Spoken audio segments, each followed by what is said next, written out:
Hello guys, তোমরা সবাই কেমন আছো? আশা করি তোমরা সবাই ভালো আছো। তোমাদের ভালোবাসা আমিও ভালো আছি। তো আজকে একটা রেসিপি নিয়ে চলে এসেছি, টমেটোর ঝাল চাটনি।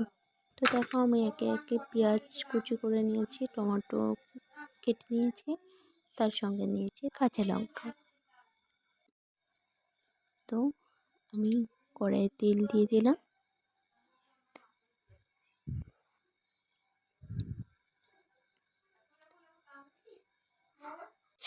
এখন আমি পেঁয়াজ কুচিটা দিয়ে দেবো। এটা আমি একটু লাল লাল করে ভেজে নেব।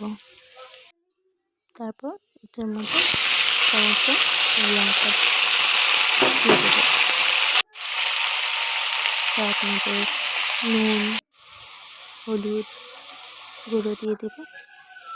তারপর একটু স্টিম কমিয়ে আমি এটাকে কিছুক্ষণের জন্য একটু ঢেকে দেবো। তারপর ঢাকনা দিয়ে দেখে নেব যে ওটা ভালো মতো সিদ্ধ হয়েছে কিনা।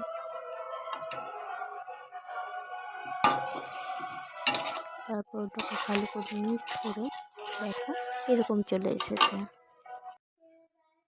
তো আমার কমপ্লিট হয়ে গেছে ঝাল চাটনি। তোমরাও কিন্তু বাড়িতে ট্রাই করে দেখতে পারো।